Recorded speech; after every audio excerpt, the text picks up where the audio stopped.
بسم اللہ الرحمن الرحیم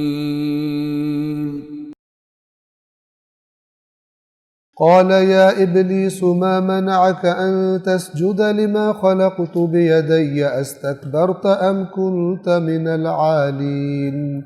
قال أنا خير منه خلقتني من نار وخلقته من طين قال فاخرج منها فإنك رجيم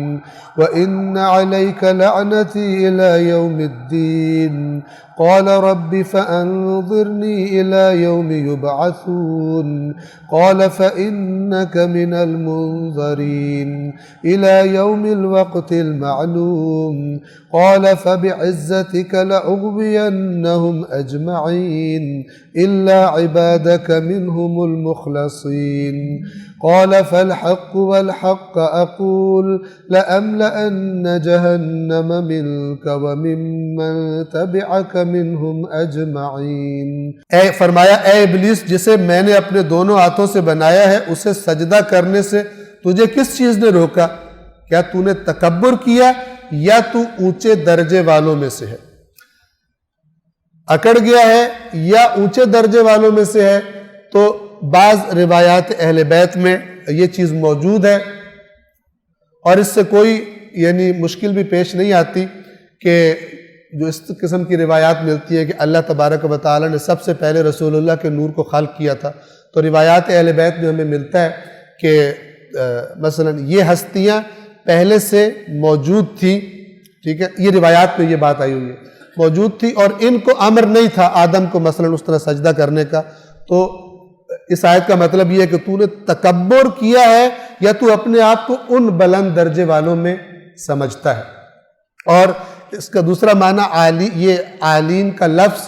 سرکشی کے معنی میں بھی آیا ہے کہ تو متکبر ہے یا تو سرکشی کر رہا ہے۔ بہرحال خداوند عالم کی ذات بہتر جانتی ہے، میں نے روایت بھی جو ہے روایات کا جو لب لباب ہے وہ بھی آپ کی خدمت میں عرض کر دیا۔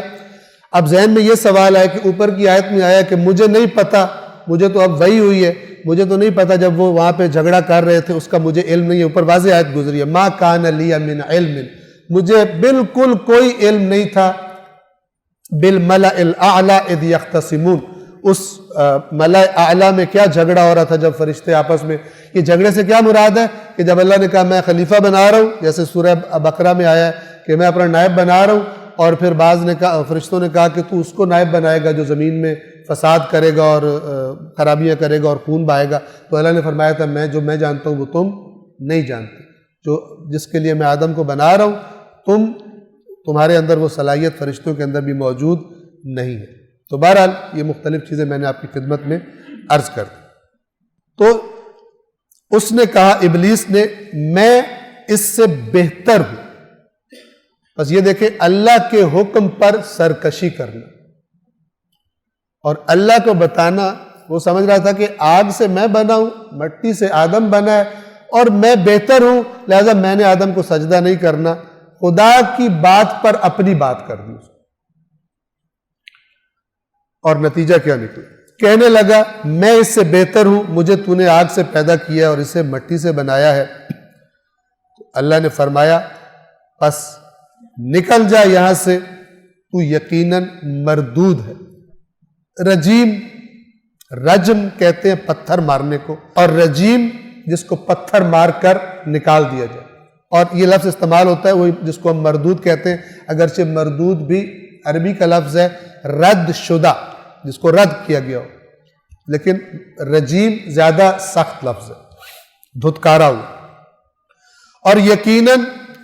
جزا کے دن تک تجھ پر میری لعنت ہے۔ تو اس نے کہا اے میرے رب، اب آپ ذرا دیکھیں رب مانتا ہے اللہ کو، مثلا اللہ تعالیٰ کو مانتا ہے، اللہ کی بات نہیں مانتا، اور یہ سب ہر کوئی خبردار ہو جائے جو خدا کو مانتا ہے خدا کی بات نہیں مانتا، رسول اللہ کو مانتا ہے رسول اللہ کی بات نہیں مانتا، علی کو مانتا ہے نعرے لگاتا ہے علی کی بات نہیں مانتا، کہتا ہے میں اہل بیت کو مانتا ہوں، اہل بیت کو نہیں مانتا، یہ فارمولہ سب پہ جاری ہے کہ البتہ اہل بیت کی بات، رسول اللہ کی بات، یہ سب کی باتیں در حقیقت یہ اللہ کے نمائندے اور خدا کی بات کرتے ہیں۔ ان جو اہل بیت کا نافرمان ہے، در حقیقت وہ اللہ کا نافرمان ہے۔ 2 اور 3 سسٹم نہیں ہے، نظام توحید ہے۔ کہنے لگا اے میرے رب، بس مجھے ان لوگوں کے یعنی ان انسانوں کے دوبارہ اٹھائے جانے کے روز تک مہلت دے دے۔ ابلیس کو یہ خبر تھی گویا کہ یہ انسان دنیا میں جائیں گے، آدم کی نسلیں ہوں گی اور پھر یہ مر جائیں گے اور پھر قیامت آئے گی، پھر یہ دوبارہ اٹھائے جائیں گے۔ تو یہ کہتا ہے ان کے دوبارہ اٹھائے جانے کے دن تک مجھے مہلت دے دے۔ تو اللہ نے فرمایا یقیناً تو مہلت ملنے والوں میں سے ہے، تجھے میں نے مہلت دے دی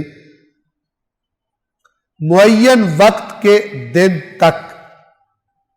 یعنی وہی جو دن ہے یعنی قیامت کا، اس تک تجھے میں نے مہلت دے دی۔ کہنے لگا مجھے تیری عزت کی قسم، یعنی اس کو بھی